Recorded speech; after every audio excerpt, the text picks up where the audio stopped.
Papa Dudut.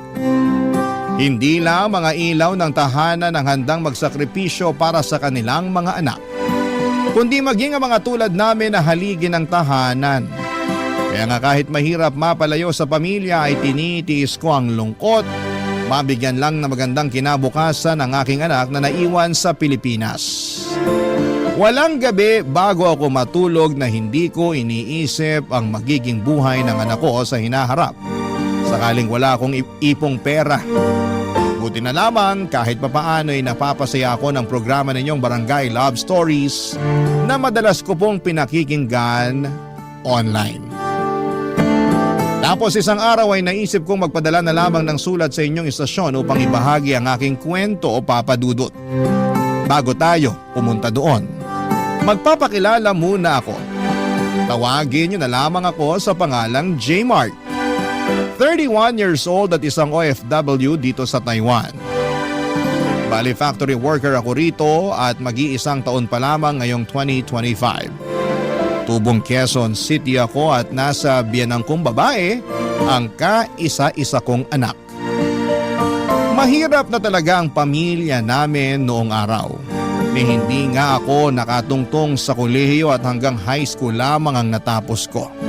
Sa kabila ng lahat, masipag ako at madiskarte sa buhay. Sa katunayan ay marami na akong negosyong pinasok pero lahat ay kulelat dahil nahihirapan akong palaguin ang puhunan ko. Siguro'y dahil wala akong sapat na kaalaman. Na-scam at inuutangan pero hindi binabayaran hanggang sa nakapasok at nagtrabaho na lamang ako bilang janitor. Papa Dudut, bunso ako sa 6 na magkakapatid at lahat ng mga kuya at ate ko ay may sarili na pong pamilya. Pareho na ring patay ang mga magulang namin. Kaya mag-isa na lamang akong namumuhay na mga panahong nakilala ko si Katrina, ang nanay ng anak ko. Sa isang online dating app kami nagkakilala taong 2023.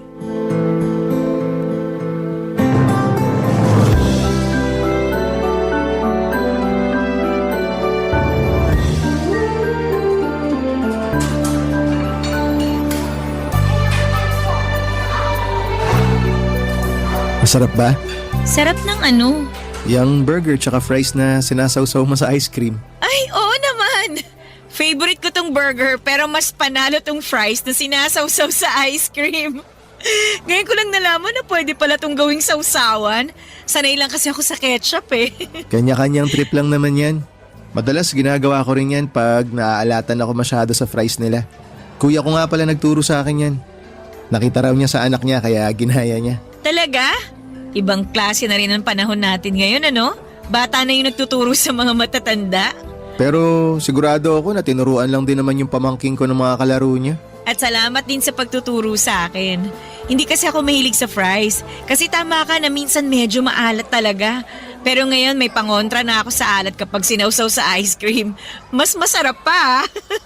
Salamat ulit. Wala yun, ano ka ba? Maliit na bagay lang yun.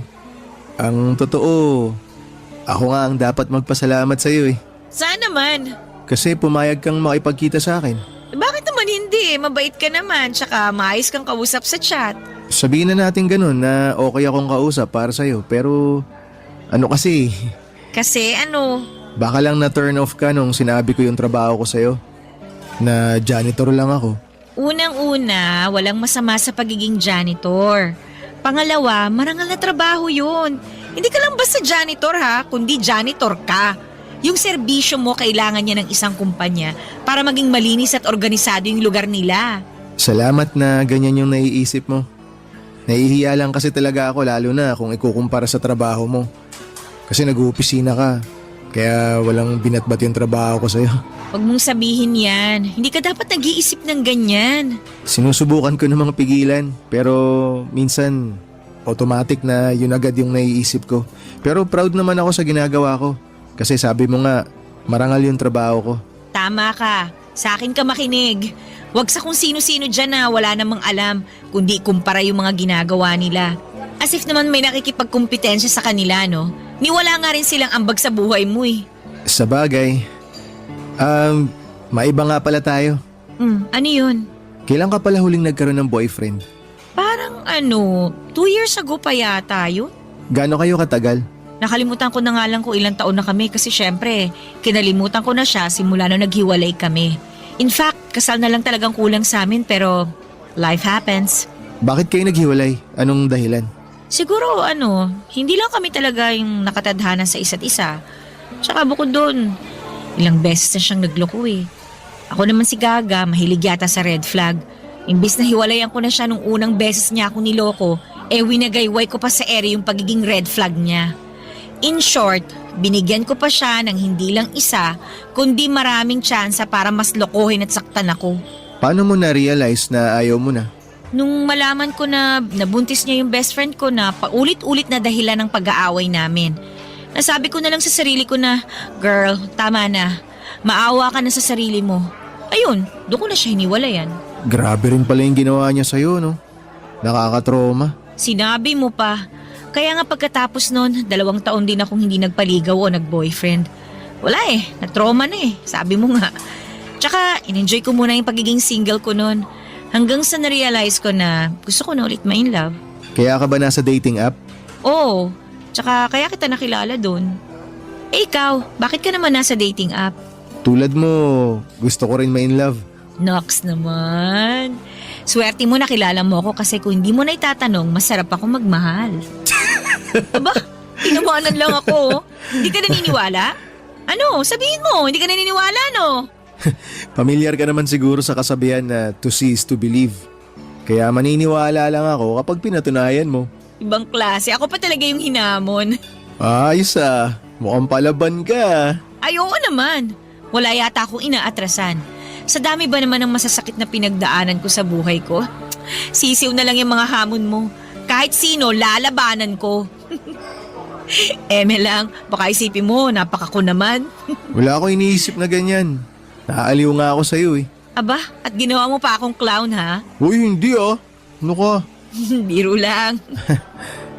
Buti pa kain na lang tayo, tapos ikaw naman magkwento tungkol sa dati mong love life. Papadudot maganda si Katrina. Siya ang tipo kong babae at aaminin kong natulala talaga ako ng sandali ng unang beses ko siyang makita.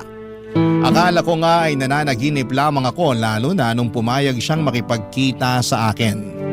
Simula kasi noong nagkausap kami ay hindi ko na itinago sa kanya ang trabaho ko. Nag-alala lamang ako dahil baka hindi niya ako tanggapin kahit bilang kaibigan man lamang dahil nga sa pagiging janitor ko. Hindi naman po sa minamaliit ko ang trabaho ko. Alam ko sa sarili kong marangal ang ginagawa ko at nagsisikap naman ako sa buhay. Pero kung may pwede pa akong gawin na ibang trabaho bukod sa paglalampaso ng sahig at pagpupunas ng bintana ay nakahanda ko talagang gawin, papadudot. Sa kabila ng lahat ay pinaramdam sa akin ni Katrina na hindi ako naiiba sa mga katulad nilang nagtatrabaho sa opisina. Trinato niya ako ng mabuti. Bagay na lalo kong nagustuhan sa kanya. Nagtuloy-tuloy ang komunikasyon namin hanggang sa umamin akong gusto ko siyang ligawan. Siyempre, kinabahan ako dahil baka ayaw niya. Pero inisip ko na lamang na kung ano man ang magiging desisyon niya, pumayag man siya o hindi, ay tatanggapin ko ng maluwag sa loob ko. Ang importante sa akin ay sumugal ako sa pag-ibig, papadudot. Pero siguro ikakampi ko pa rin ang langit dahil pumayag si Katrina na ligawan ko siya. Hindi nagtagal ay pinapunta niya ako sa bahay nila para ipakilala sa kanyang nanay, papadudot.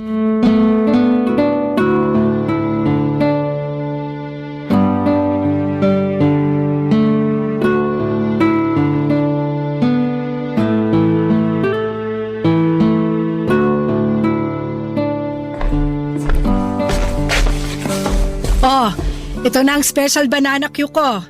Masarap yan. Mas masarap pa sa mga nabibili nyo dyan sa labas. Sige na, merienda muna kayo. Salamat po, Nay. Walang anuman. Teka, upo ako para makapagkwentuhan kami niyang messenger nyo. Ha? Sino pong messenger? Ha? Eh sino pa ba di yung kasama mo?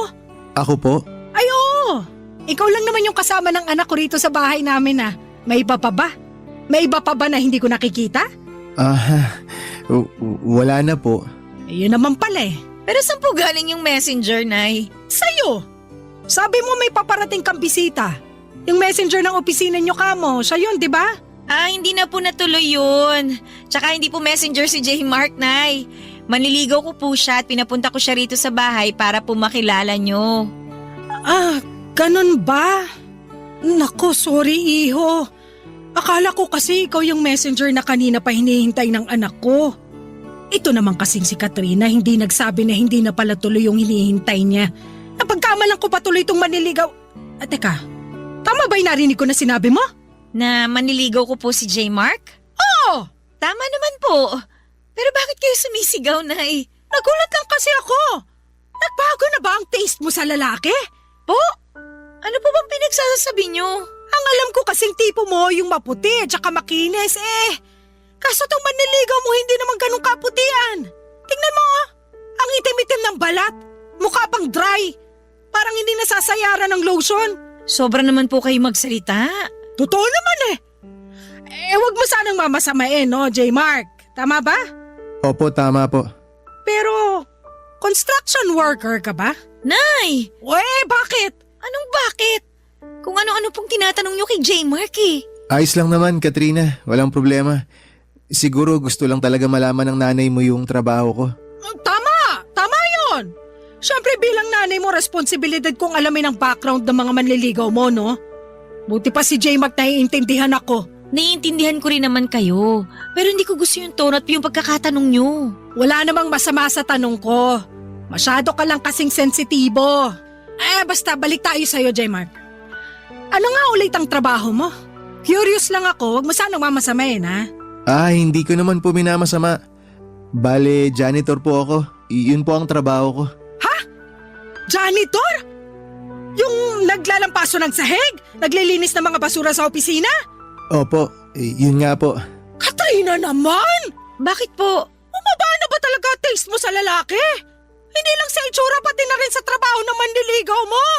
Sigurado ka na ba talaga sa taong to? Opo, tsaka wala naman pong masama sa pagiging janitor. Oo nga, pero hindi kita pinag-aral at pinagtapos ng kolehiyo para bumagsak lang sa isang katulad niya na ganyan lang ang trabaho. Sorry pero ano bang tinapos mo? High school lang po. Kita mo na. Kaya janitor ka kasi high school graduate ka lang. Nay, sumusobra na po kayo sa mga sinasabi niyo kay J. Mark. Hindi ako sumusobra. Tama lang naman na tanungin ko siya at alamin ang kapasidad niyang ibigay sa iyo ang mga luho mo sakaling maging kayo. Hindi mo man lang ba yun naisip, ha? Kasi kung hindi, pues, ako na nanay mo naiisip ko yon. Huwag niyo naman pong maliitin si J. Mark. Pati na rin yung trabaho niya. Maliit naman talaga yung trabaho niya. Ano magagawa ko? Marangal po ang pagiging janitor. Hindi po siya nagnanakaw para kumita. Marangal nga, pero mababa naman ang sweldo. Tsaka hindi kaya nakaka-proud pakinggan na janitor lang ang trabaho na magiging boyfriend mo. Maya ka naman, nak. Yung pinsan mo, engineer ang boyfriend. Yung isa mong pinsan, afam. Kaya ganda ng lahi, tapos ikaw? Naku talaga. Ewan ko sa'yo, santisima ka. Sumasakit ang bumbunan ko sa'yo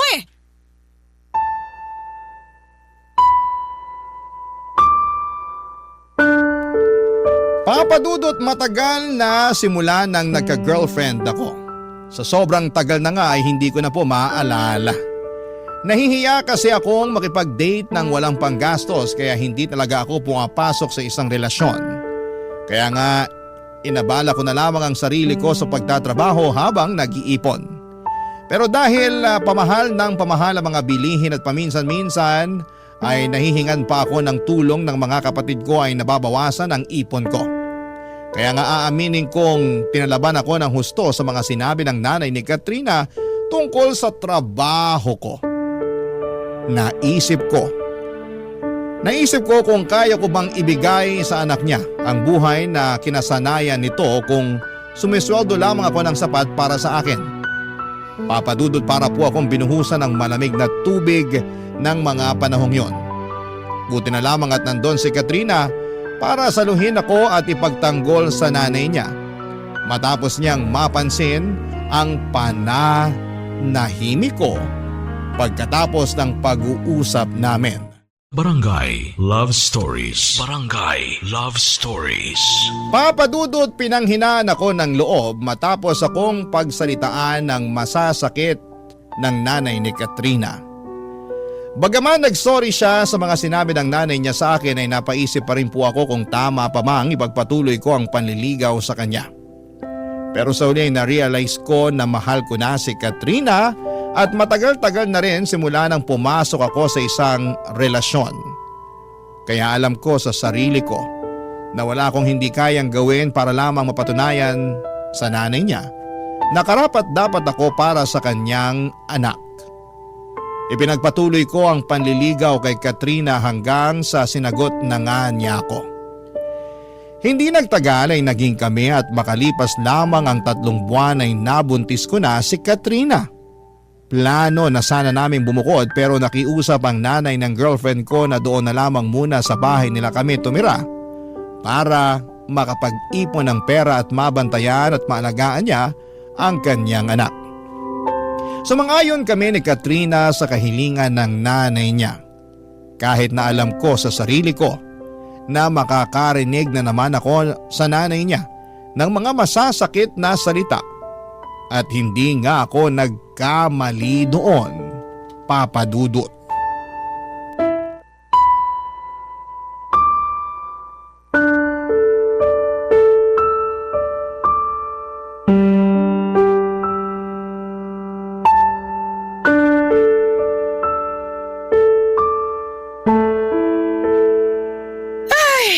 Buti pa ako na may-ari ng bahay marunong magwalis.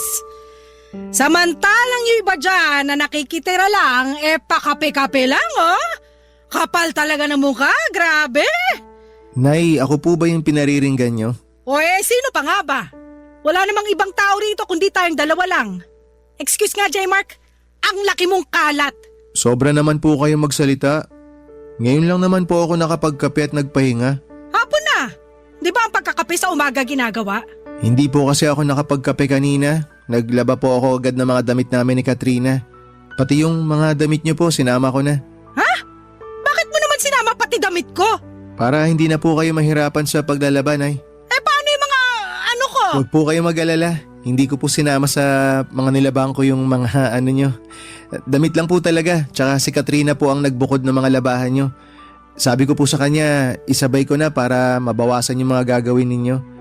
Nakwento po kasi sa akin ng anak nyo na madalas raw po nyong ireklamo yung balakang nyo na sumasakit pag matagal kayong nakaupo.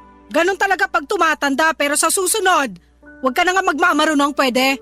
Sinubukan ko lang pong makatulong. Hindi naman po ako nagmamarunong. Nagmamarunong ka eh.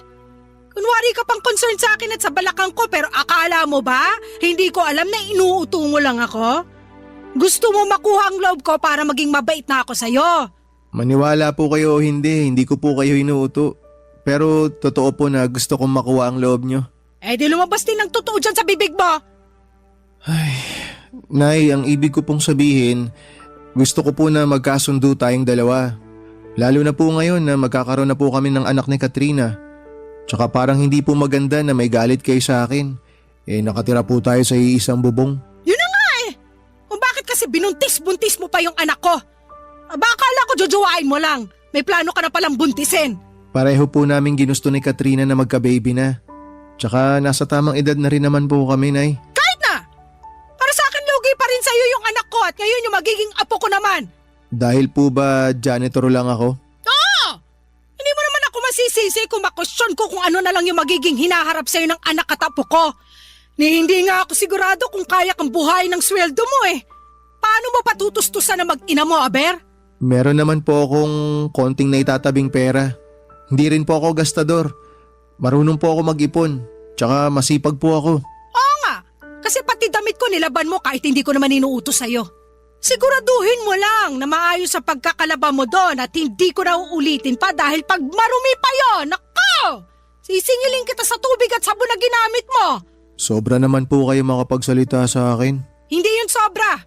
Nagsasabi lang ako ng totoo. Matagal na pong biyasa atong mga kamay ko sa pagkukusot at pagpipiga.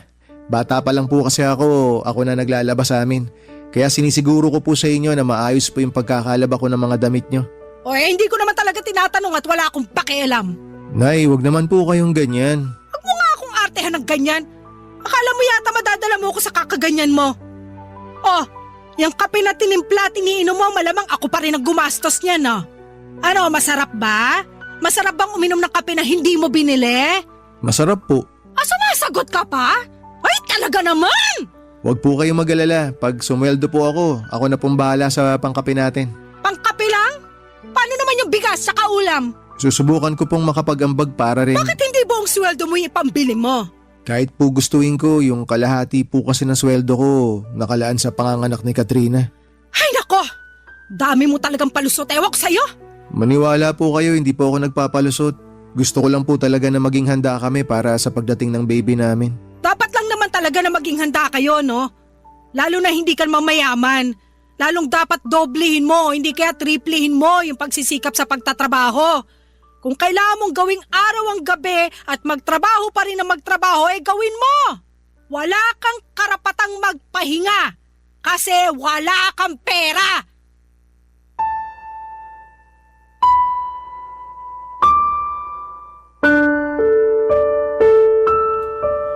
Papadudot kahit naman lalaki ako ay may damdamin pa rin ako na marunong masaktan. At yun ang eksaktong naramdaman ko matapos akong insultuhin at maliitin ang nanay ni Katrina. Kahit na gusto ko pang mga tuwiran, alam ko na wala ako sa lugar at baka pagmulan lamang yon ng malaking pagtatalo namin ng nanay ng kinakasama ko. Sa kabila ng lahat, binigyan lamang ako ng dahilan ng nanay ni Katrina upang lalong magsumikap sa buhay. Yun bang tipong hindi lang makontento sa trabaho ko na nagsisimula ng alas 8 ng umaga at natatapos ng alas 5 ng hapon. Doon ako nag-isip-isip ng magkaroon ng extra income at inopen up ko yon kay Katrina, bagay na sinuportahan naman niya. Doon ko nga po naisip na magtinda ng pagkain katulad ng burger at hotdog sandwich sa tapat ng bahay namin tuwing araw ng Sabado at Linggo. Katulong ko rin doon si Katrina na siyang nagsilbing bonding na rin namin. Masaya naman ako dahil nadagdagan ng ipon namin para sa panganganak ni Katrina. At kahit na may inaasahan naman kami na makukuha niya na benepisyo, sa trabaho niya ay iba pa rin yung may pera kaming hawak na pwede naming mahugot sa oras ng pangangailangan.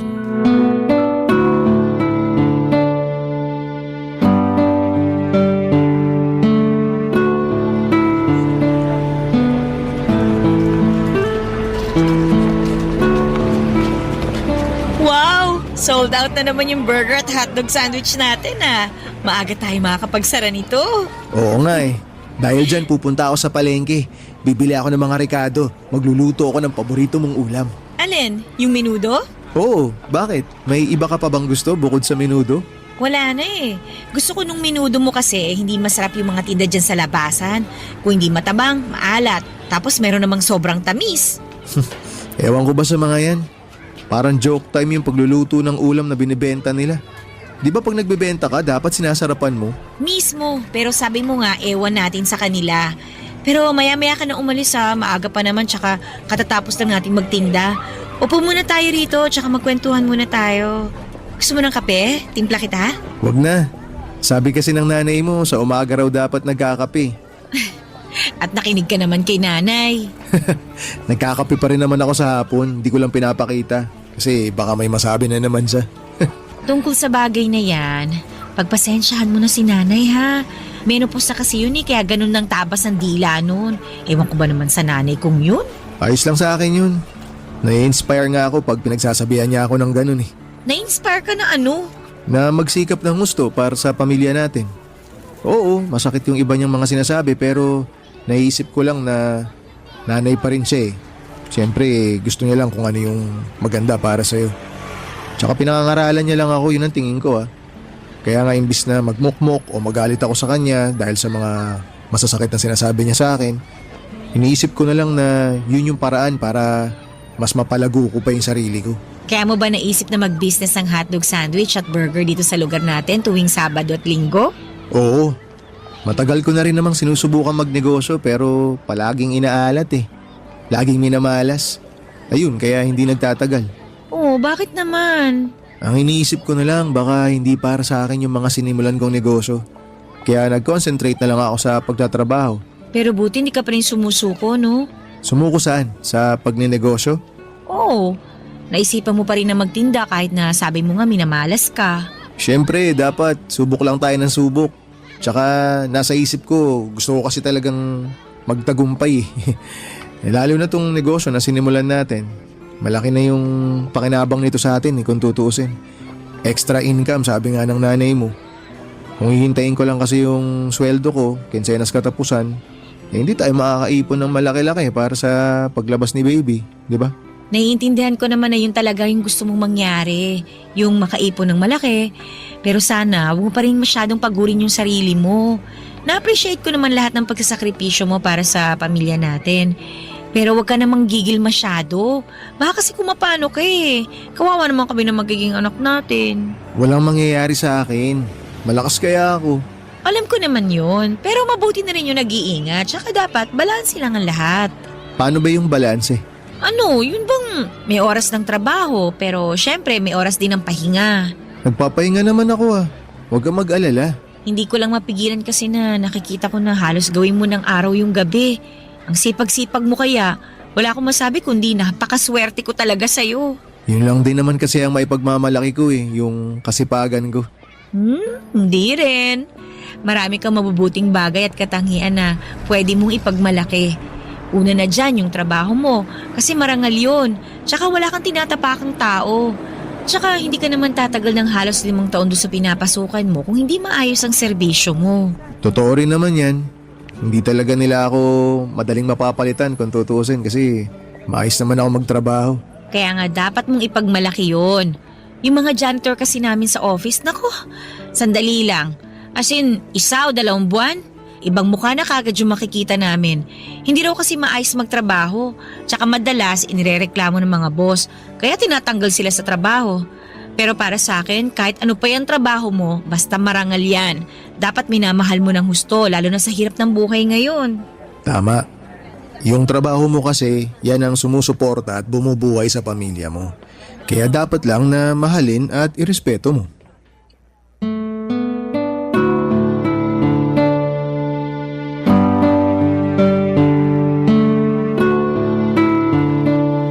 Papa Dudut, totoo pala na kahit na hindi ako ang pinakamayamang lalaki sa mundo, ako naman ang pinakamaswerte dahil alam kong suportado ako at mahal ng babaeng pinakamamahal ko. Iba sa pakiramdam.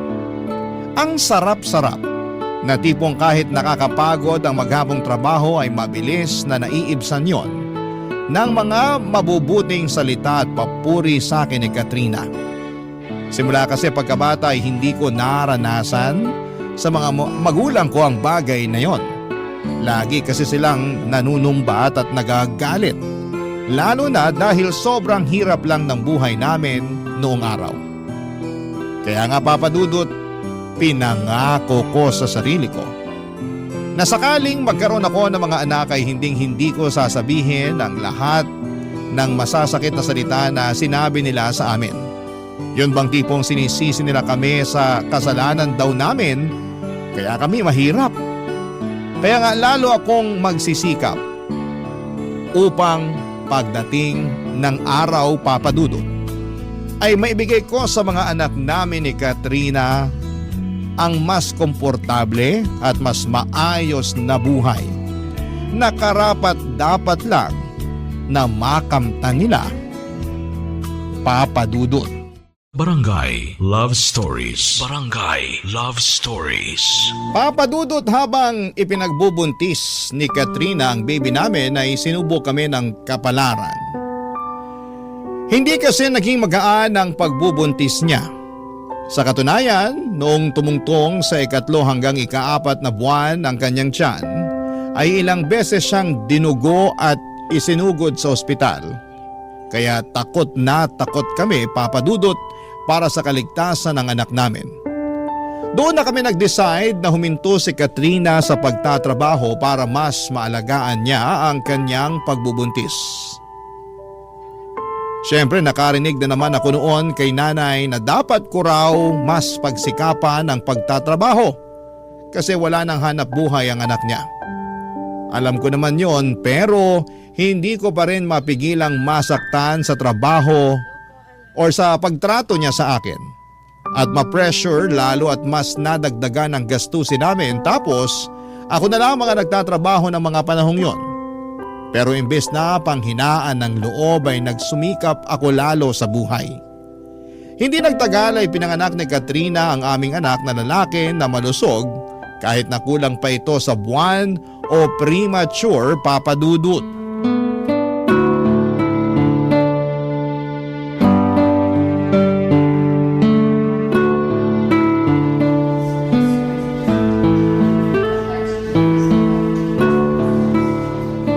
Okay ka lang ba?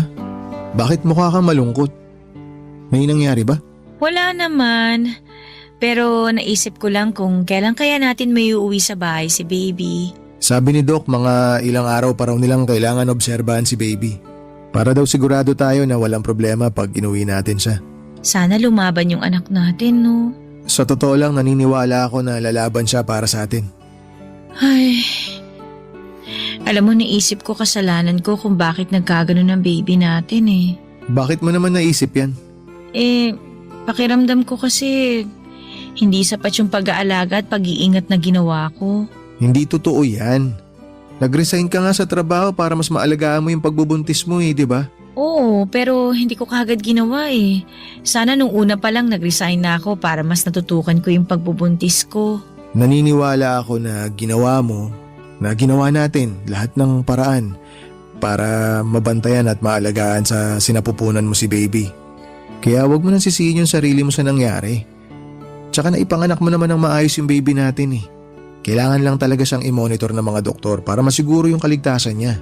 Salamat kasi gumaan naman yung loob ko sa sinabi mo. Ay, Bakit parang ikaw naman yata ang nalungkot? masaya naman talaga ako pero medyo nalulungkot lang kasi sinisisi mo yung sarili mo dahil sa nangyari. Huwag ka nang malungkot. Sabi mo nga ginawa ko naman lahat para maalagaan si baby, di ba? Oo, At kasama kita doon kaya hindi ko nasisisihin ang sarili ko. yan ang pinakamagandang isipin. Mas pagtuunan na lang natin ng pansin yung paggaling mo para makalabas na kayo rito ni baby sa ospital. Excited na nga ako umuwi sa bahay eh. Ako rin. Gustong gusto ko na kayong iuwi. Pero pag hindi nangyari yon, ikaw nang bahala sa anak natin ha. Uy, ang pinagsasabi mo dyan? Wala naman. Gusto ko lang mangako ka sa akin na kahit anong mangyari, mawala man ako o ano, hindi mo pa rin pababayaan yung anak natin. Hindi ka mawawala. Bakit ka naman mawawala? Ewan ko. Basta bigla na lang pumasok sa isip ko eh. Hindi ako naniniwala na bigla mo na lang naisip yan. Ano ba talagang problema? Ay, sorry. Ano ka ba? Huwag ka mag-sorry. Ang pinakamaganda na gawin mo, ikalma mo yung isip mo. Tsaka pagtuunan mo ng pansin yung paggaling mo. Mapapanatag lang ako kung mangangako ka sa akin. Mangangako na ano? Naaalagaan mo yung anak natin kahit na anong mangyari. Siyempre kahit naman talaga anong mangyari, aalagaan ko yung baby natin eh. Hindi ko siya pababayaan. Pati ikaw, hindi rin kita pababayaan. Magsisikap ako ng gusto para maitaguyod ko yung pamilya natin. Salamat, J-Mark ha. O ano, okay na. Nangako na ako ha. Dapat ikaw rin mangako ka sa akin. O ano naman ang ipapangako ko? Na magpapagaling ka. Naaalagaan mo yung sarili mo para lumakas ka. Para sa amin ang anak mo. Kasi marami pa akong pangarap kasama kayo ng baby natin. Hindi ko kakayanin kung may isa sa inyo mawala sa akin. Walang mawawala sa amin, no? Pareho yata kaming warrior ng anak mo. Ikaw ba naman nanay eh? Sigurado warrior talaga yung anak mo.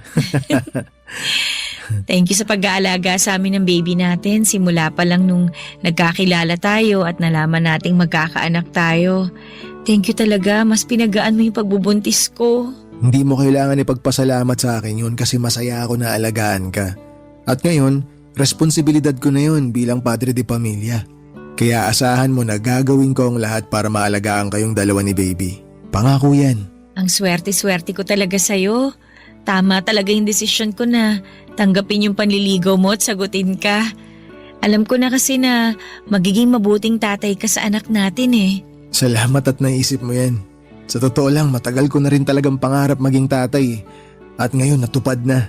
Tinupad mo yung pangarap ko. Tinupad mo rin naman yung pangarap ko na maging nanay sa anak natin kaya salamat talaga. O siya, ituloy na lang natin tong mahabang usapan na to. Basta ang pinakagawin mo, magpagaling ka. Ha? Pagka nakalabas na kayo rito ni baby, kung pwede, pasyal tayo sa beach. Gusto ko yan. Alam ko talaga na gustong gusto mong pumunta sa beach, kaya tutuparin natin yan. Kasama ang baby natin.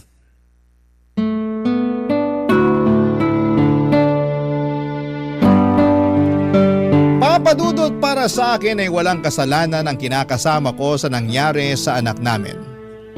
Alam ko na ginawa niya ang lahat upang maalagaan ng baby namin at maisilang ng maayos. Kaya nga ang laki ng respeto at pasasalamat ko kay Katrina dahil sa ginawa niyang pagsasakripisyo, mabigyan lamang ako ng anak. Pero aminado ako na natakot ako noong nagkausap kami dahil para siyang nagbibili na. Sa kabila ng lahat ay sinantabi ko ang pangamba ko at nag-focus sa pagsasaayos ng kwarto namin para sa nalalapit na pag-uwi ng mag-ina ko sa bahay. Ganon din ang iba pang papeles at pera na kailangan na pambayad sa ospital. Kaya lang, hindi na nangyari yon. Dahil makalipas lang ang isang araw ay nag-50-50 si Katrina bago siya binawian ng buhay. Papadudot, nagkaroon pala ng komplikasyon ang panganganak niya. At hindi na yon naagapan pa. Papadudot, namatay ang kinakasama ko. Matapos maipanganak ang baby namin. Sobrang sakit, papadudot. Para akong napilay ng mga panahong yon at pakiramdam ko ay pinagsakluban ako ng langit at lupa. Matapos iwanan na lamang ni Katrina ng basta-basta. Iyak ako ng iyak na para bang gusto ko na ring sumunod sa kanya, papadudot. Hindi ko akalain na maglalaho ng ganong kabilis ang lahat ng mga pangarap namin. Ang sakit, lalo't plano ko na yayain siyang magpakasal kapag nakarecover na siya sa panganganak. Pero alam ko na hindi na yon mangyayari pa. Ilang araw, papadudot, pagkatapos ng libing ni Katrina ay mas lalo akong nalugmok dahil sa matinding kalungkutan.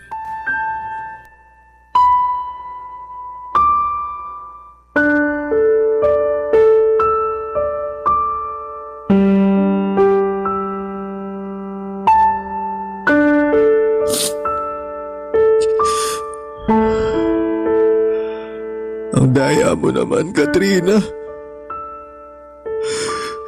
Pakadaya mo. Di ba nag-usap pa tayo? Napupunta tayo sa beach kasama si baby pagkalabas niya sa ospital. Binigla mo naman ako. May sorpresa pa naman ako sa'yo paglabas mo. Hayain na sana kita magpakasal eh. Pero wala na. Iniwan mo lang kami ng anak natin. Sobrang sakit naman dito, Katrina. Sobrang parang akong dinudurog. Nararamdaman ko yung kaluluwa ko na uupos na. Mayayari. J-Mark, Nay, kayo pala. anong ginagawa mo rito sa labas? Malamok ko. Buti hindi ka pinapapak dyan. Okay lang naman po ako. Hindi ko po iniinda yung mga kagat ng lamok sa sobrang sakit po ng nararamdaman ko. Pwede ka magsabi sa akin. Makikinig ako. Hindi ko po alam kung paano mag-uumpisa eh. Basta ang alam ko lang po para akong nadudurog dahil sa pagkawala ni Katrina. Hindi ko po alam ang gagawin ko. Kung paano pa po ako magpapatuloy dahil sa nangyari. Wala namang madali pero hindi mo yung kailangan gawin mag-isa. Nandito ako. Kahit naman paano, anak na rin ang turing ko sa'yo. Salamat po, Nay. Tungkol doon sa mga hindi natin pagkakaunawaan, wala na sa akin yun. Simula nung namatay ang anak ko, pinagsisihan ko na lahat ng mga kasalanan ko sa'yo. Pati na rin yung mga masasakit na salita na paulit-ulit kong sinabi sa'yo nun. Pasensya ka na talaga ha. Kasi masyado ako naging sakit ng ulo mo. Hindi naman po kayo naging sakit ng ulo ko. Siguro, sakit lang po sa tenga kasi naninigaw po kayo parati. Sobra ka naman. Pero pasensya ka na talaga. Ayos na po sa akin yun. Hindi naman po ako nagtatanim ng galit eh. Hindi po ako nagtanim ng galit sa inyo kasi nanay kayo ni Katrina. Tsaka, kung tutusin, mas lalo po akong na-inspire na magsikap sa pagtatrabaho para mabigyan ng magandang buhay yung mag-ina ko. Na kahit ganito lang ako, hamak na janitor at tindero ng burger at hotdog sandwich, may pagmamalaki nila ako. Alam mo, lagi kang pinagmamalaki sa akin ni Katrina. Wala siyang ibang bukang bibig kundi, Nay, ang galing-galing ni J-Mark kasi ganito, ganyan. Na napakasipag mo raw, kulang na lang gawin mong araw ang gabi. Madalas nga lang siyang nag-aalala sa'yo. Kasi parang hindi ka na raw marunong magpahinga. At totoo naman dahil nakikita ko sa'yo yung kasipagan.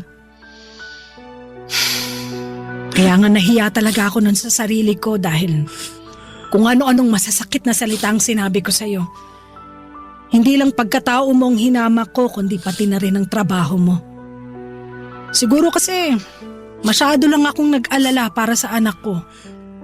Kaya lang maling-mali pa rin na pinanghimasukan ko yung buhay niya dahil pareho na rin kayo na nasa tamang edad. Huwag niyo na pong isipin yun. Napatawad ko na po kayo tsaka marami rin naman po ako natutunan sa inyo. Salamat, Nak. Hayaan mo, babawi ako sa'yo, sa inyo ng anak mo. Hindi ko kayo pababayaan hanggang nabubuhay ako. Tsaka nangako rin ako kay Katrina. Naaalalayan ko kayo ng apo ko sa abot ng makakaya ko. Salamat po, Nay. Malaking bagay po sa akin na nandiyan kayo kasi aminado ko na. Wala po talaga akong alam sa pagiging tatay. Hindi nga po ako masyado marunong magpalit ng diaper ng baby namin. Mali-mali po ako sa pagtitimpla ng gatas. Tsaka marami pa po akong kinatatakutang gawin kasi baka masaktan ko po si baby. Kaya nga nandito ako. Ako na muna ang bahala sa apo ko habang nagtatrabaho ka. At kapag day off mo naman, edi tuturuan kita para merong ka ring alam. Sa ganung paraan man lang makabawi ako sa'yo. Maraming salamat po talaga kasi kahit wala na si Katrina, hindi niyo pa rin po kami pinabayaan ng anak namin. Oo naman. Pamilya tayo eh. Tsaka baka pag ginawa ko yun, gabaan ako ng langit sa pagiging masamang lola. Ayoko mapunta sa impyerno pag namatay ako. Ano ba kayo, Nay? Hindi pa kayo mamamatay. Huwag niyo pong sabihin yan. Siyempre hindi pa. Masamang damo yata ako. Nay, maraming salamat po ulit ha. Walang anuman. O siya, baka gusto mo nang pumasok kasi masyado ng maraming lamok dito. Kanina pa ako kinakagat eh. Ay, sige po. Pasok na po tayo. Baka biglang magising si baby tapos wala ako sa tabi niya. Yun nga rin ang naisip ko. Kaya tara na sa loob.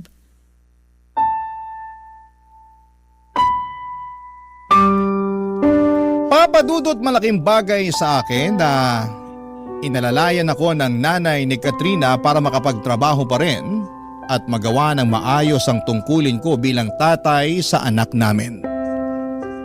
Kung ako lang kasi ay baka mahirapan ako lalo na at kailangan din ako ng baby namin. Mga ilang buwan ko rin na inaral ng husto lahat ng turo sa akin ni nanay mula sa pagpapadede kay baby, pagpapalit ng diaper, pagpapaligo hanggang sa pagpapadighay. At isa lamang ang masasabi ko. Lahat yon ay hindi madali. Kaya nga kahanga-hanga ang mga ilaw ng tahanan mula sa pagbubuntis nila, panganganak at pag-aalaga sa kanilang baby.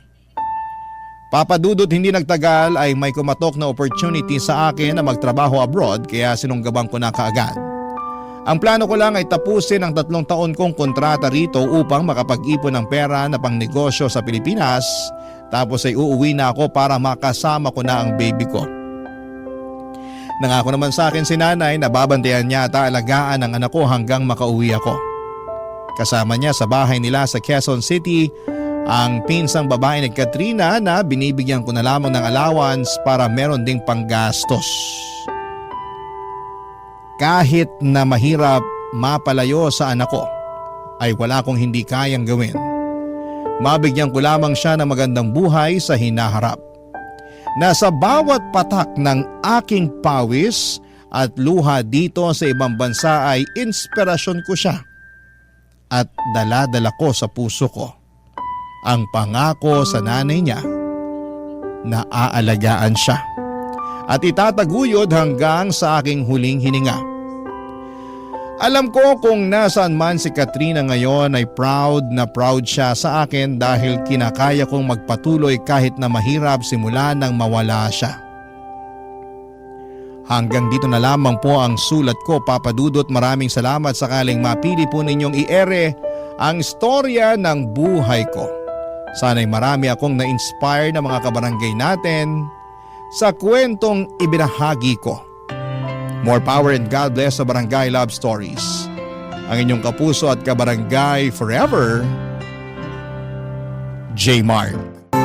Dear Papa Dudut, ako nga pala si Rosie, 25 years old, isang babaeng pinaasa at patuloy na umaasa.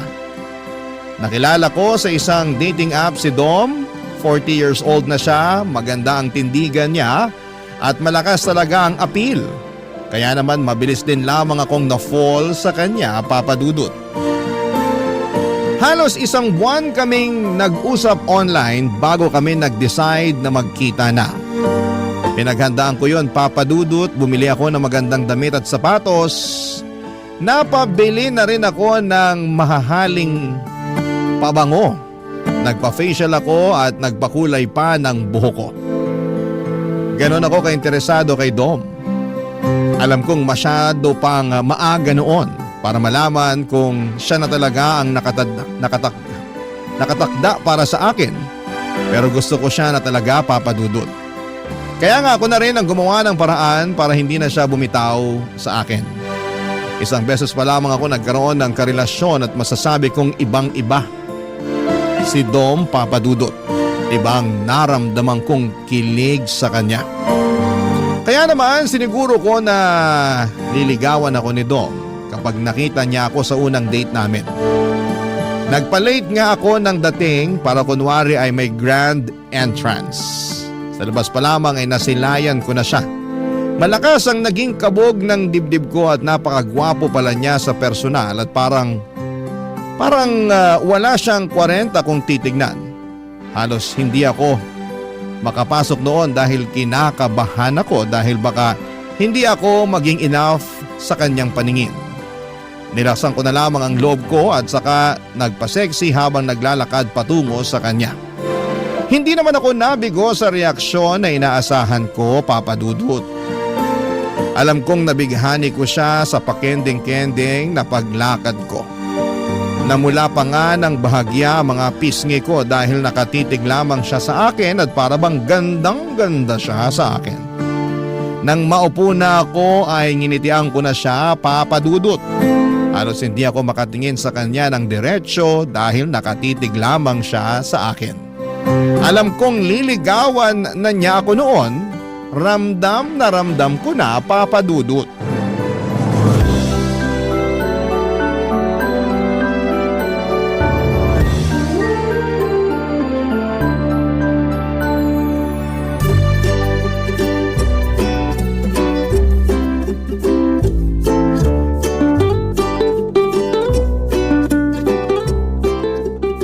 Tumal na yun ah. Kanina pa walang customer. Dapat ganitong oras, dagsana mga tao. Ganun talaga. Di lahat ng araw mabenta tayo. Meron talaga yung ganito, walang katao-tao. Wala na ngang katao-tao, pati boses mo wala rin kabuhay-buhay. Malungkot kasi ako. May nangyari ba? Meron. Ayoko nga sana mag-duty pero di naman pwede. Pwede kang magkwento sa akin para kahit paano gumaan naman yung loob mo. Ay, di niya na kasi ako kinakausap eh.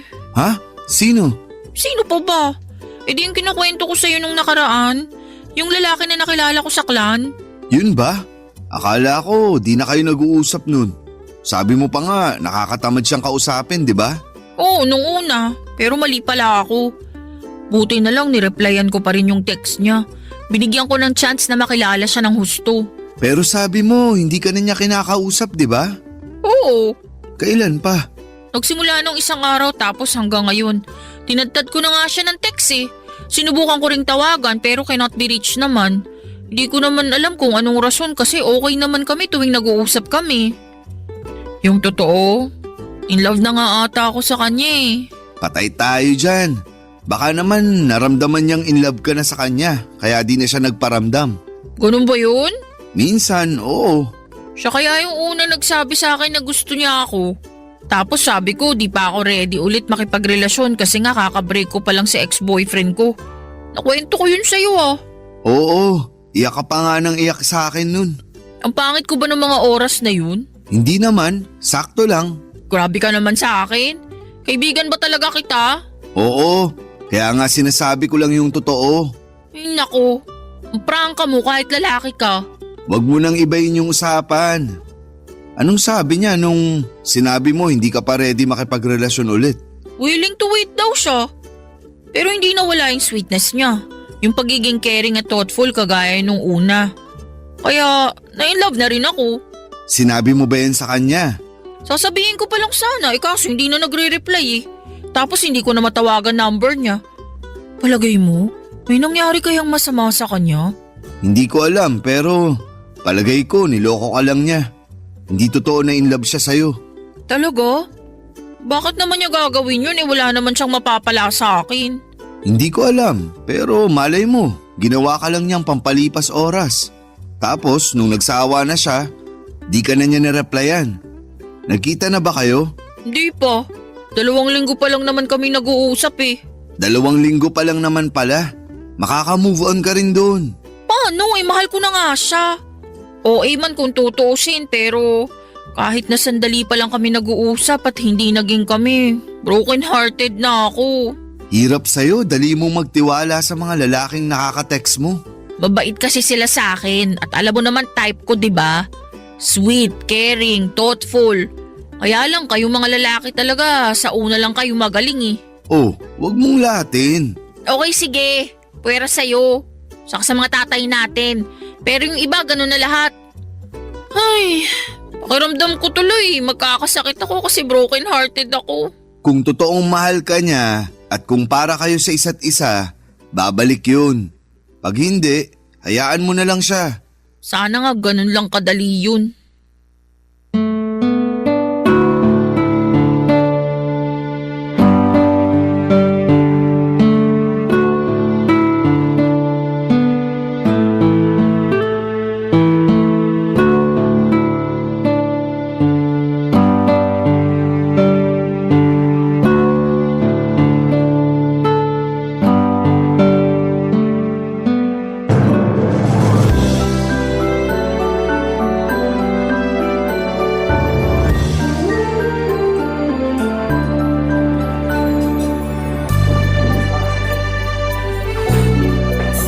Dom, pwede bang wag ka nang tumitig sa akin? Bakit naman? Eh kasi naman nakakailang. Paano nakakailang? Hindi ka ba sanay na tinititigan ka? Sanay naman. Pero nung ikaw na yung gumawa, Ayaw mo ba? hindi naman sa ayaw. Kaya lang ang init na ng pisngi ko eh. Ewan ko ba? Kakaiba kasi yung mga titig mo. Naintindihan na kita. Ganyan din kasi ang sinasabi ng ibang babae na dinedate ko noon. Sabi nila, nakakatunaw daw mga titig ko. Yan nga, eksakto. Kasi hindi ko naman mapigilan. Ang ganda mo pala talaga sa personal. Napaghandaan ko lang tong araw na to, kaya parang ang ganda ko bigla. Pero wag kang umasang palaging ganito ha. Kasi may mga araw na para akong sako ng kamote. Sobra ka naman sa sako ng kamote. Oo nga. Sa mga susunod na date natin, makikita mo. Kahit siguro magbuka ka pang kamoting durog, tititig pa rin ako sa'yo. Mas nakakailang pa pala yung mga banat mo kaysa sa mga titig mo eh. Paano na lang pag pinagsabay ko pa, hindi ba? Wala na. Lusaw na ang kamote ko. Kamote mo? Ang ibig kong sabihin, kamote ako. Ay, hindi, mali. Ang ibig kong sabihin talaga, Ang cute mo pala pag kinakabahan ka. ikaw kasi eh. Ngayon lang ako nagkaganito. Ang swerte ko naman pala. Sana palagi kang ganyan pag nakatitig na ako sa'yo. Sa susunod na mga date natin, masasanay na rin ako sa mga titig mo. Hindi na yan epekto. Aba, mukhang gusto mo pang makipag-date sa akin sa susunod ah. Bakit naman hindi? Ngayon pa na pinainit mo na ang kamote ko sa mga titig mo? Komportable ka na rin magbiro tungkol sa kamote mo. Bakit ba puro kamote ang usapan? Ano bang gusto mong pag-usapan? Gusto kong pag-usapan ko ng relationship status mo. Madali lang yan. Single na single ako. Ako rin. Parehas tayo. Meron ka pa bang ibang gustong malaman sa akin bago tayo umorder? Dali na habang hindi pa ako gutom. Kailan mo naman ako liligawan? Ang bilis mo naman tanungin yan ha. Mukhang matagal mo nang pinagplano na itanong sa akin yan no. Hindi naman. Kaya lang gusto ko lang malaman syempre para alam ko kung saan ako lulugar. Lumugar ka lang dyan sa harapan ko para matitigan pa kita. Hindi pa ako sawa sa ganda mo eh. Uy, umiiwas sa tanong ko. Alam mo, mabuti pa umorder na tayo. Bigla akong ginutom sa kagandahan mo. Sige, order na tayo. Pero kapag busog ka na, sasagot ka na ha. Tignan natin kung mabubusog ako ng pagkain dito. Kapag hindi, sa susunod ka na bumawi ng tanong. Okay, hindi naman ako nagmamadali. Willing to wait ako palagi sa pagkain at sa'yo na rin.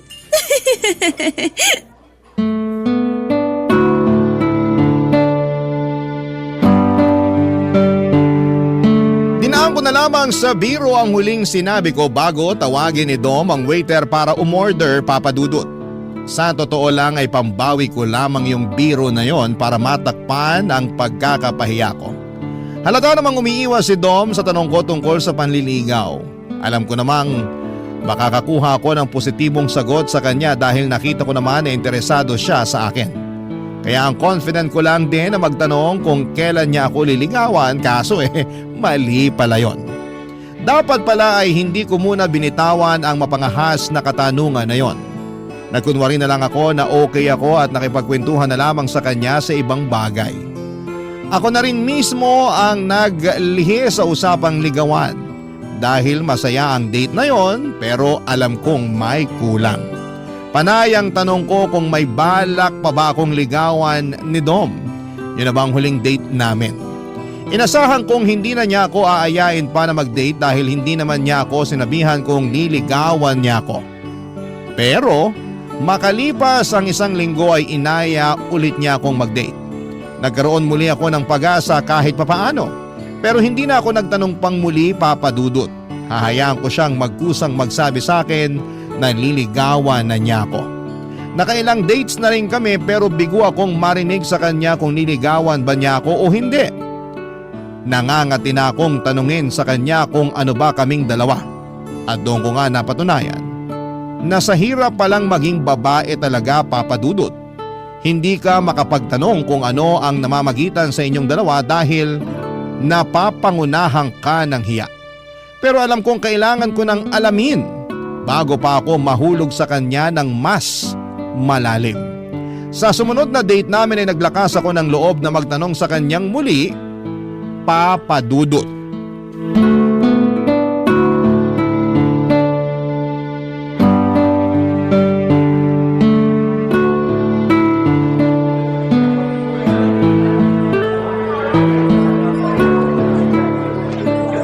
Dito sa napili mong coffee shop Hindi masyadong maraming tao. Para magkarinigan tayo ng maayos. Sa mga napuntahan kasi natin dati, ang ingay masyado. Sumakit lang lalamunan ko kakasigaw para lang magkarinigan tayo. Pasensya na. Mahina akong pumili ng lugar kapag nakikipag-date. Hayaan mo, sa susunod na date natin, ako na talaga ang mamimili. Tinawanan lang talaga ako. Order na tayo ng kape? Parang kailangan ko ng mga simsikmura ako. Teka, bago tayo magpaasim ng sikmura, may gusto lang sana akong itanong. Ano yun? Ang tagal ko na kasing gustong itanong to sa'yo, kaya lang nauuna lagi yung hiya ko. Uutang ka ba? Hindi ah! Mukha na ba talaga akong gipit sa paningin mo? Biro lang. Ang seryoso mo kasi. Seryoso nga kasi itong sasabihin ko. Ngayon pa lang parang gusto ko ng mga sim sa kaba ng sikmura ako. Dom, seryoso nga. Ano na bang nangyayari sa atin? Ay, hindi kita maintindihan. Panay ang labas natin. Pero hindi klaro sa akin kung saan ang punta nito. Anong sinasabi mo? Talaga bang wala kang alam sa mga sinasabi ko? Linawin mo kasi. May pag-asa bang maging tayo? Liligawan mo na ba ako? Kailan? Uy, ang dami mo naman tanong. Di ba dapat isa lang? Sige. Tayo na ba? Hindi pa naman kita nililigawan. Paano magiging tayo, hindi ba? Kaya nga ang susunod na tanong, kailan mo ako liligawan? Uy, dapat isang tanong lang. Huwag kang madaya. Huwag na sana tayong maglokohan, Dom. Sabihin mo na lang sa akin kung liligawan mo ako o hindi para alam ko kung saan ako lulugar. Gusto mo talaga malaman yung totoo? Oo naman. Yun lang naman ang kailangan ko eh.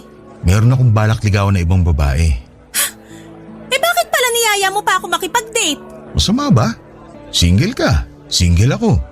Wala namang sinasabi sa batas na bawal yun. Pero kung may balak ka ng ligawan na iba, di wag na tayong mag-date kasi wala rin naman pala tong patutunguhan. Sana kasi hindi ka na lang nagtanong eh. At kasalanan ko pa kung gusto ko maging klaro ang lahat sa atin? Sorry Rosie. Iba talaga ang gusto kong ligawan. Pero nai-enjoy ko naman na kasama ka. Nai-enjoy mo nga akong kasama, pero iba naman ang gusto mong makasama. Lugi! Rosie naman. Gets ko na. Huwag ka na magpaliwanag. So ito na ang huli nating date. Ganon. Siguro. Hindi siguro. Siguradong oo. Ikaw bahala. Ikaw naman nagdesisyon yan. Parang ako pa ang mali rito ah. Ikaw na nga to nagpaasa sa akin tapos parang ikaw pa tong lugi? Hindi kita pinaasa. Hindi ako makapaniwala sa mga sinabi ni Dom, Papa Dudut. Gusto pa niya akong baliktarin. Nainis ako at hindi na sumagot sa huling sinabi niya. Hindi raw niya ako pinapaasa? Ganon ba siya kasama? Matapos ang ilang gabi naming paglalandian, ilang buwan din niya akong hinarot at ilang gabi rin akong napuyat para mabenta ko ang sarili ko sa kanya para maligawan na niya ako sa wakas. Tapos sa bandang huli, Papa Dudut, noong gusto ko nang iklaro ang lahat ay bigla niyang sasabihin sa akin na hindi niya ako pinaasa at meron daw siyang ibang balak na ligawan. Hindi na ako nakatiis, umalis na ako kaagad sa coffee shop na yon at hinabol niya ako hanggang sa labas. Kinumbinsi niya ako na ituloy natin ang pagkakape dahil sayang naman daw ang pinuntan namin doon. Kaya lang ay nawala na ako ng gana. Agad kong pinara ang taxi na dumaan at walang kimong iniwan siya. Papa Dudut, nahirapan akong mag-move on kay Dom. Hindi ko siya blinak sa social media kahit ang kanyang cellphone number. Alam kong merong parte pa rin sa puso ko na gusto kong marinig sa kanya na ako ang pipiliin niyang ligawan. Pero matapos nga ang pag-uusap naming dalawa ay hindi na siya muling nagparamdam pa sa akin. Doon ako mas lalong nasaktan dahil alam kong hindi niya ako gusto talaga, Papa Dudut. Sa pagdaan ng mga araw ay sinikap kong makalimot sa kanya at ang hirap pala talagang mag-move on kahit na wala kayong nasimulan. Kasi lagi kang aasa sa closure kung saan ka ba nagkulang. Kung bakit hindi kanya nagawang piliin kahit na harap-harapan ka namang nagpakita sa kanya ng interes. Ano pa bang kulang sa akin? Yon ang naging madalas na tanong ko sa sarili ko habang hindi pa kaya ng puso ko. Nakalimutan siya matapos niyang magpaasa sa akin. Barangay Love Stories. Barangay Love Stories. Mahirap man, Papa Dudut, pero tiniis kong hindi magparamdam kay Dom. Kahit miss na miss ko na siya. Alam kong marupok ako sa kanya, malaking tulong na nga rin na hindi na siya tuluyang nagparamdam sa akin para mabilis ako makaiwas na maging marupok. Sa pagdaan pa ng mga araw ay may mga sumubok na manligaw sa akin. Hinayaan ko naman sila na patunayan ang mga sarili nila. Pero parang may kulang, Papa Dudut. Parang hindi naman ako masaya sa piling nila. Tuwing nakakasama ko ang mga ibang manliligaw ko ay parang lagi ko lang na ikukumpara na mas masaya noong kasama ko si Dom at kami ang nagde-date. Kaya wala ring napuntahan ang mga panliligaw nila sa akin at binasid ko na lamang sila kesa mapaasa ko lang sa wala. Talagang si Dom ang gusto ko pa rin. Pero klaro na sa akin na hindi niya ako gusto. Hanggang isang araw, nagulat na lamang ako nang biglang tumawag si Dom sa akin. Hindi ko sinagot dahil naunahan ako ng kaba na humalo pa sa kilig. Ibang panginginig ko noon at hindi ko alam kung sasagutin ko ba o hindi. Pero mas nangibabaw ang kagustuhan kong muling marinig ang boses niya. Nang sinagot ko ay nagpanggap akong busy at hindi na siya naaalala pa. Hanggang sa bigla niya akong inayang mag-date dahil na-miss daw niya ako. Lihim akong kinilig sa sinabi niya, Papa Dudut. Inaisip ko na baka may chance na kaming dalawa. Kaya nung inaya niya akong mag-date ay hindi ako agad nakatanggi. Nag-date muli kami sa coffee shop kung saan kami naudlot. Baka naman sa pagkakataong yun ay matuloy na maayos ang coffee date naming dalawa, Papa Dudut.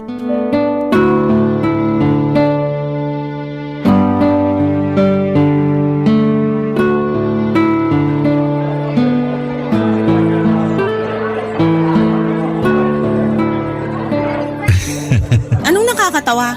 Parang kailan lang nandito tayo sa coffee shop na to, nagtatalo. Kasalanan mo kasi.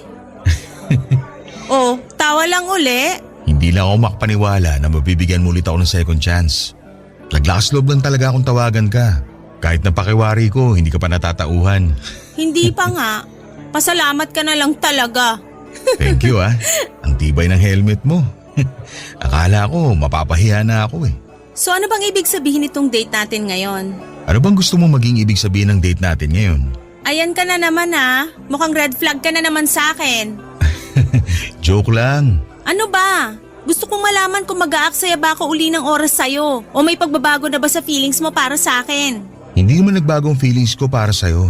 Gusto pa rin naman kita. Pero hindi ako ang niligawan mo. At nagsisi nga ako na ibang babae ang pinili ko. Anong ibig mong sabihin? Binasted ako nung nililigawan ko. Kaya pala ginagawa mo akong rebound ngayon. Uy, hindi ah. Nung binasted niya ako, doon ko napagtanto na ikaw talagang tamang babae para sa akin. Hindi ka rebound. Gusto na talaga kitang ligawan ngayon. Nagkamali lang ako noon. Ganun din yun. Kasi kung hindi ka naman binasted nung babaeng yon, hindi mo na uli ako lalapitan. Hindi mo ako maiisipan na tawagan uli. Hindi totoo yan. Ang tagal ko nang gustong tawagan ka. Nauunahan lang ako lagi ng hiya. Saka nalilito ako sa inyong dalawa dati. Nung iniwan mo ako rito sa coffee shop na to, parang nasaktan ako. Gusto sana kitang tawagan nung gabi na yun pero ramdam ko galit ka pa rin sa akin. Talagang galit ako sa'yo. Pinaasa mo ako eh. Hindi kita pinaasa. Huwag mo na akong i-gaslight. Hindi ko alam ang ibig sabihin yan. At kung ano man ang ibig sabihin yan, wala akong pakialam kasi hindi ako ganyan. Hindi mo nga alam ang ibig sabihin ng gaslight tapos aangal ka na hindi ka ganun? Ang labo mo. Ayoko na nga maging malabo. Kaya nga sinasabi ko na sa'yo ngayon, pwede ba akong manligaw sa'yo? Sigurado ka na ba? Oo naman. Baka isang araw bigla mong ibabalita sa akin na liligawan mo na uli yung babaeng yon. Hindi na mangyayari yon. Ayoko na ron. Hindi niya deserve ang pagmamahal ko. Sa'yo lang to dapat. Alam mo talaga kung paano ako mahuhuli eh. Effective pa rin pala ang charm ko sa'yo ha. Hindi naman kasi nawawala yun. Eh di, pahay ka namang paligaw sa akin. Paano kung pahirapan ko yung panliligaw mo sa akin para makaganti lang ako sa pagpapaasa mo nun? Hindi kita pinaasa. Paulit-ulit na lang. Pinaasa mo nga ako. Huwag mo nang i-deny. Oo na lang para matigil ka na. Ayoko mag-away tayo. Sabihin mo na sa akin, ano na? Pwede na ba ako manligaw talaga? Oo nga. Basta wala nang bawian ha. Ang tanga ko naman kung iiwan pa kita. Natauhan na ako. Sure? Sure ako. Ikaw na talaga ang gusto ko. Kahit pahirapan mo pa ako sa panliligaw sa'yo. Bigyan mo na ako ng second chance, please. Hindi ka magsisisi. Promise. Bala ko pa sanang itago ang kilig pero hindi ko na kinaya. Napakagatlabi na lamang ako sa sobrang kilig habang nakatitig sa mga mata ni Dom. Sa wakas, may part 2 na ang love story namin. Talagang kailangan lang sigurong maligaw ni Dom sa ibang babae para mahanap niya ang daan pabalik sa akin. Nawala tuloy ang galit ko sa kanya. Natunaw lahat ng inis ko sa kanya lalo na noong hinawakan niya ang kamay ko at saka hinalikan. Pagkatapos noon ay humiling siya na kung pwedeng makahalik sa aking pisngi. Pinayagan ko naman siya at pagkatapos noon ay nagkusa akong halikan ang kanyang mga labi. Parang nag-init ang pakiramdam ko nang mahalikan ko siya. Ramdam kong ganun din siya. Hindi na nga kami naka-order ng kape dahil inaya niya akong magkape na lamang sa bahay niya. Agad naman akong pumayag, Papa Dudut. Mas gusto ko roon para masolo namin ang isa't isa. May nangyari na nga sa aming dalawa. Kahit sabihin pang parang nagmadali akong ibigay sa kanya ang pagkababae ko, ay wala po akong pakialam, Papa Dudut. Lalo't nakikita ko naman sa kanya na interesado na siya sa akin. Panay ang labas namin, lagi kaming magkahawak kamay, panay pa nga ang regalo niya sa akin ng bulaklak at tsokolate. Lagi rin niya akong binibilahan ng maliliit na teddy bear kapag sahod niya. Ramdam na ramdam ko talaga na seryoso na siya sa akin. At hindi ako nagsisisi na binigyan ko siya ng second chance para matuloy ang naudlot naming pagtitinginan. Hanggang isang araw, bigla na lang siyang nagka-cancel ng mga date namin. Nalimitahan na rin ang pag-uusap namin at parang lagi siyang nagmamadali, Papa Dudut. Hindi na rin niya ako binibigyan kahit ng isang peraso ng tsokolate kahit sahod niya. Isang araw, nilahad niya sa akin ang dahilan sa parehong coffee shop kung saan kami madalas na magligawan, Papa Dudut.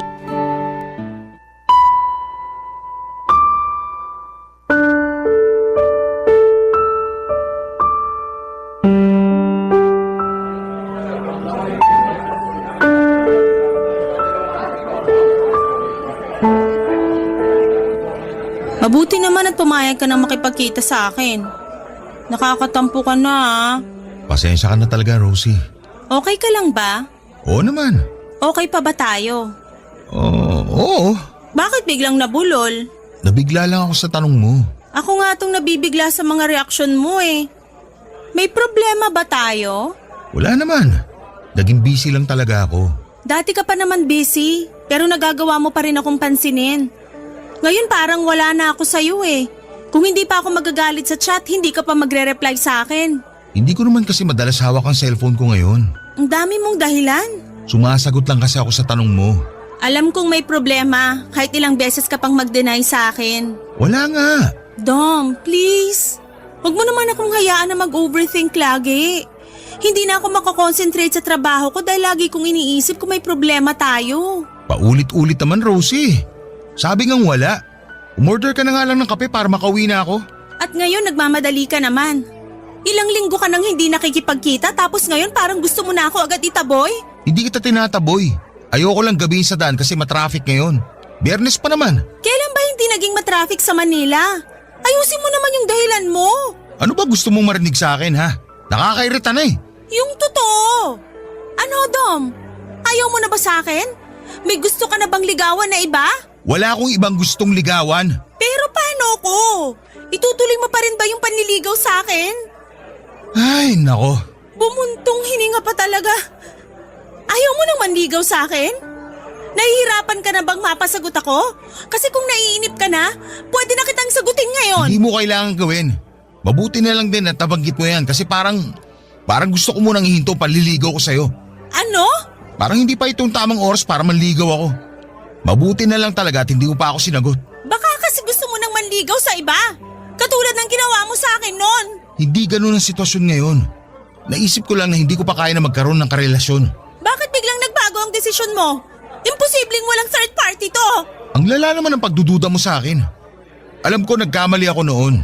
Pero hindi na ako umulit manligaw ng iba habang naliligaw ako sa'yo. Ano ngang dahilan kung bakit naisip mo bigla na hindi ka pa pwedeng makipagrelasyon? Kasi limited lang ang budget ko. Ano ba namang rason yan? Hindi naman kita nare-require na gastusan ako. Pwede namang manligaw kahit wala ng tsokolate, teddy bear o bulaklak. Sapat na sa akin yung magkape lang tayo at magkasama. Kahit nga kape medyo tagilid eh. Kailangan kong mag-ipon kasi bala kong bumili ng bahay at lupa sa probinsya namin. Para may matira naman ng mga magulang ko. Kung ganun, susuportahan naman kita dyan. Pwedeng pansamantala, ako muna ang gagastos sa mga date natin. Wala kang ilalabas kahit ano. Kahit sa bahay mo lang tayo mag-date palagi para hindi ka na mamasahe palabas. Ako nang bahala. Wala pa naman ako masyadong responsibilidad sa pamilya ko kaya okay pa na ikaw muna ang pagkagastusan ko. Hindi mo kailangan gawin yan. Mag-ipon ka rin para sa'yo. Huwag mo akong gayahin. Tignan mo ako. 40 na pero wala pa rin ipon. Tapos ngayon parang huli na, saka naman ako nagkukumahog para magkaroon ng pera. Rosie, marami pang iba dyan. Makakahanap ka pa ng ibang lalaki na paninindigan ka. Ano pa bang laban ko kung tinapos na niya, Papa Dudut? Kung ayaw na niya. Napatahimik na lamang ako at hindi ko na alam kung tatayo na ba ako para umalis ng walang paalam. Hindi naman ako makaiyak dahil nahiya akong ipakita yon sa kanya. Ayokong makita niya na mahina ako dahil lang sa pag-iwan niya sa akin. Hinawakan niya ang kamay ko at sinabing gusto niya talaga ako pero kailangan niyang gumawa ng sakripisyo para sa pamilya niya. Pinilit ko siyang unawain dahil pamilya naman niya yon. Masakit lang kasi na sa ikalawang pagkakataon ay pinili niyang bitawan ako para sa iba. Para matakpan ng sakit, umorder na lamang ako ng kape para sa aming dalawa. Sinabi kong libre ko na para tulong na rin sa kanya. Hindi naman siya pumalag, Papa Dudut. Iyon ang huling kape naming dalawa. Tahimik lamang kami habang inuubos ang kape at panay ang tingin ko sa mga pumapasok na magkakadate sa coffee shop na yon. Nakaramdam po ako ng pait. Bakit masaya sila at kami hindi? May malas ba sa coffee shop na yon kaya palagi kaming natatapos doon ni Dom. Pero doon din kami nagsimulang magligawan. Naging masaya rin kami habang nasa coffee shop na yon. Hindi ko dapat sisihin ang lugar. Dapat kong sisihin ang sarili ko na umasa kay Dom na sa ikalawang pagkakataon ay forever na kami. Mali pa rin pala talaga. Hindi ko na inubos ang kape at nagpaalam na ako kay Dom. Naiwan si Dom sa coffee shop na yon, tumayo na lamang ako at walang lingong lumabas. Barangay Love Stories. Barangay Love Stories. Papa Dudut, mas naging mahirap ang pag-move on ko dahil na-experience ko na kung paano magmahal si Dom. Matagal kaming nagligawan kaya ang tagal bago ko natanggap na tapos na kami bago pa man kami makapagsimula. Lahat ginawa ko para lamang hindi siya isipin pero bigo ako. Hindi ko alam kung nagayuma ba niya ako para mahumaling ako ng ganon sa kanya. Panay ang iyak ko sa tuwing sasapit ng gabi at matatapos ang pagpapanggap ko buong araw. Hindi ako okay at tanggap ko yon. Panay ang dasal ko na sana'y matapos na lahat ng nararamdaman ko para kay Dom. Pero natagalan bago ako sumapit doon. Ilang buwan na ang lumipas pero hindi pa rin ako handa at ang puso ko nakalimutan siya, Papa Dudut. Alam kong siya pa rin pero wala na akong magagawa kundi tuluyan na siyang bitawan. Sa pagdaan pa ng mga araw, medyo gumaan naman kahit papaano ang nararamdaman ko. Unti-unting nawawala na yung sakit. Nakakayanan ko na rin sa wakas at nabawasan na ang mga gabing umiiyak ako. May mga araw na rin na nakakalimot na ako sa pangalan niya. Masaya na ako kahit papaano. Kahit yon pa lang ang inaabot ko sa pag-move on ko sa kanya. Hanggang isang araw noong handa na ang puso kong talikuran siya ay saka naman siya biglang nagparamdam sa akin. Kakagising ko lamang isang umaga ng linggo nang matadtad ang cellphone ko ng maraming text mula kay Dom. Puro pag-amin na nami-miss na raw niya ako at hindi niya kayang mawala ako sa buhay niya. Papadudot. Aminadong nakaramdam ako ng saya at kilig pero ano ba ang plano niya? Nireplyan ko siya at tinanong kung kumusta siya. Wala siyang ibang naging sagot kung hindi gusto niya akong makita. Doon muli sa coffee shop kung saan kami natapos. Nagsimula at natapos muli. Ano na kaya ang susunod para sa aming dalawa, Papa Dudut?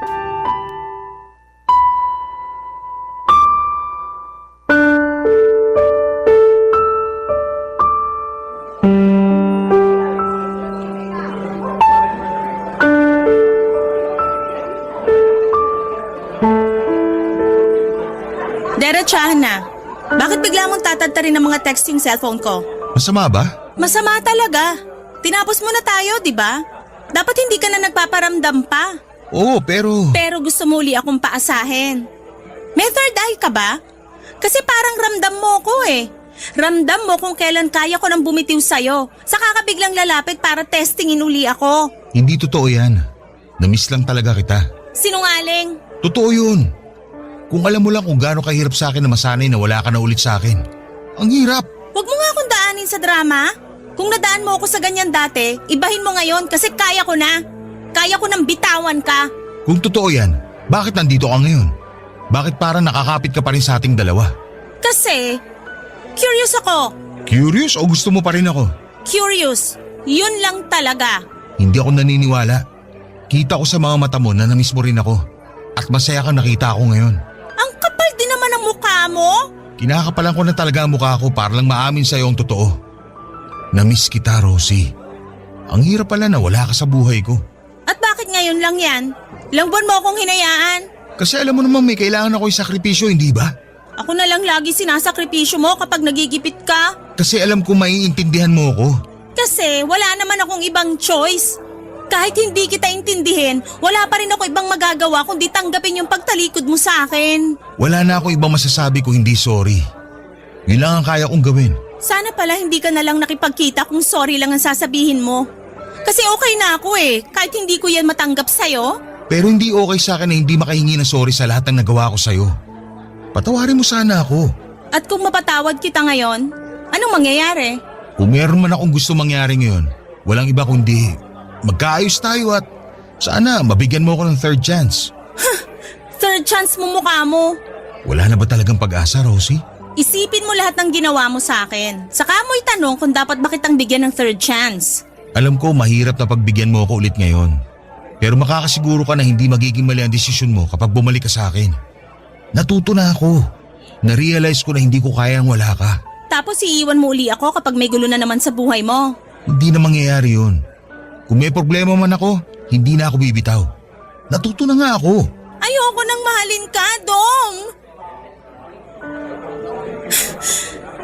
Nakakainis ka. Halika nga rito. Yakapin mo ako. Ibig sabihin, pasado na ako sa third chance? Ayaw mo yata eh. Gusto, syempre. Gustong gusto ko.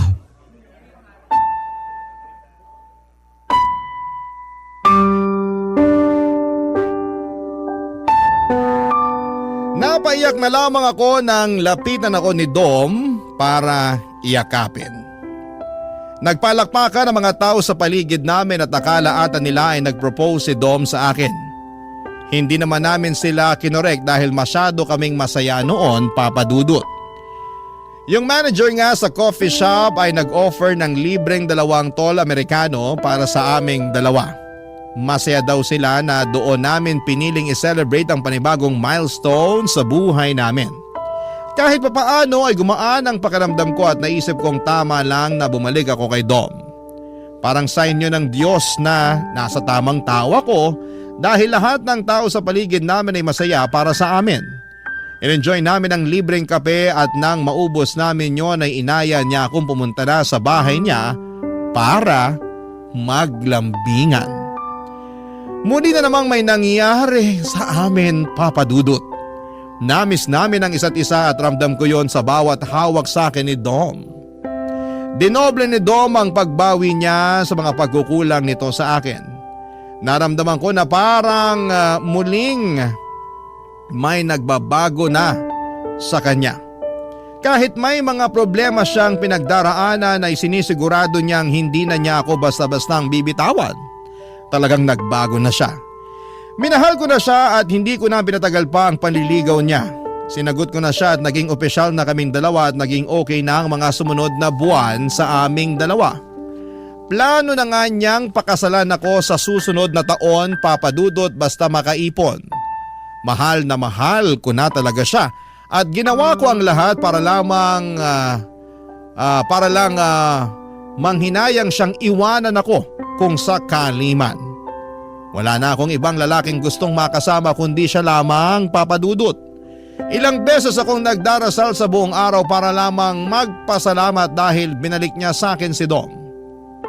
At nang sumapit nga ang 3rd monthsary namin, inaya ko siyang mag-date muli sa coffee shop na paborito namin, kung saan nagsimula ang lahat, Papa Dudut.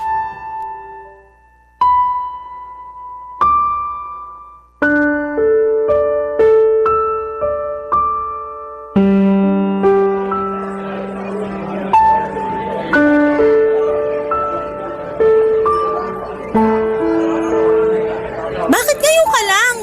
3 oras na ako naghihintay sa'yo rito. Nakailang higop na ako ng kape. Inaasid na ako ng malala. Pasensya na. May nakasalubong lang kasi ako. Nagkakwentuhan kaya hindi ko na namalayan ng oras. Gaano ba ka-importante sa'yo yung taong yon para makalimutan mo yung oras ng date natin? Sorry na nga eh. Babawi na lang ako sa'yo ngayon. Ginagalit mo ako eh. 3rd monthsary pa naman natin. Ilang sorry pa ba ang kailangan kong sabihin, Rosie? Oh, bakit parang nabaligtad yung sitwasyon? Bakit ikaw naman tong galit?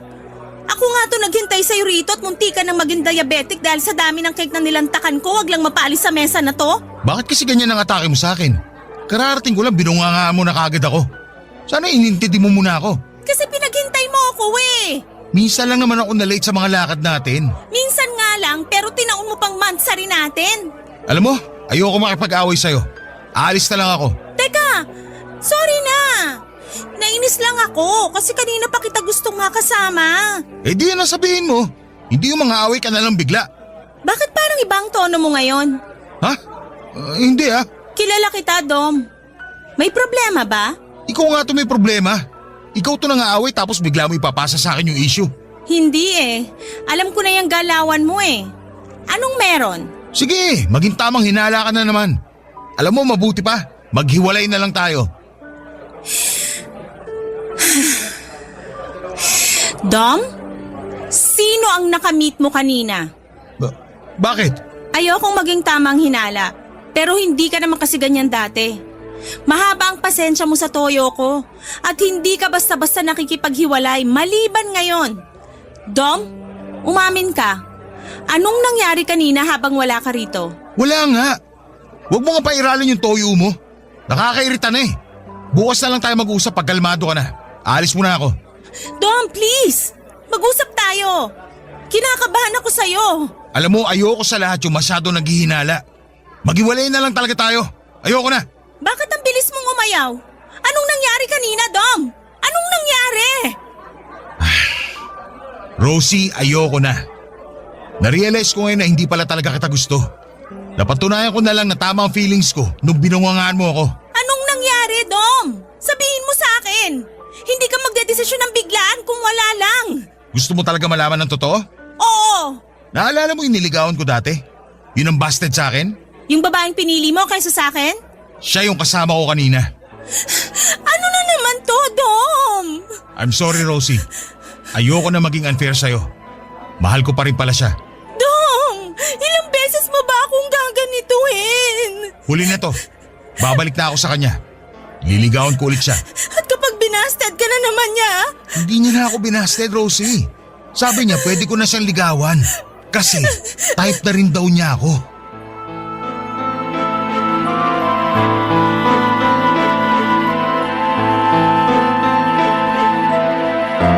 Para akong tanga na napatitig lamang sa masayang mukha ni Dom. Ganon lang ba yon, Papa Dudut? Kapag naisipan niyang bumalik sa iba, ako naman ang bibitawan niya at ako naman ang kawawa. Ako na naman ang sinakripisyo niya. Aalis, babalik, aalis, babalik, aalis, at hindi na magbabalik. Ang pangit ng pattern naming dalawa, aminin kong parte ako ng kasalanan kung bakit siya umaabuso ng ganon sa akin. Dahil alam niyang patay na patay ako sa kanya at kahit na anong mangyari ay babalikan ko siya. Kapag naisipan niyang kumatok ulit. Pero hindi na sa pagkakataong yon. Ayoko na. Hindi na tama. Wala akong ibang naramdaman kundi galit ng mga oras na yon. Kinuha ko ang kapeng nasa mesa, tumayo ako at sakay binuhos yon sa ulo niya. Pasalamat siya at malamig na ang kape at nang hinayang ako na sana ay pinainit ko muna yon bago ko ibinuhos sa kanya, makaganti lamang. Nagpalakpakan ng mga tao na nakarinig ng usapan namin. Sa unang pagkakataon ay nagkaroon ako ng lakas ng loob na magpatuloy na lumabas na sa coffee shop na yon at sa buhay ni Dom. Hindi na ako muling naging marupok sa kanya kahit noong isang beses na muli siyang humingi ng chance dahil nalaman niyang pinaasa lang pala siya ng babaeng yon. Napangisi na lamang ako at least ay naramdaman niya ang nararamdaman ko sa mga pagpapaasa niya sa akin noon. Hindi ko na siya nireplyan at tuluyan ko na siyang blinak sa lahat ng social media niya at cellphone number na rin. Natanggap ko nang ganun talaga siya at tinanggal ko na siya sa sarili ko sa katoksikan niya. Sa ngayon ay masayang-masaya ako na natauhan na sa wakas sa paghabol ko sa maling pagmamahal at maling tao. Natagalan lang bago ako makarating doon pero ang pinaka-importante ay nagawa ko naman, Papa Dudut, at hindi na ako uulit pa. Maraming salamat po, Papa Dudut, sa pagbasa ng aking liham. Tagahanga talaga ako ng inyong #1 radio station at #1 radio show sa Barangay Love Stories sa Barangay LS 97.1. Ang inyong forever kapuso at kabarangay, Rosie.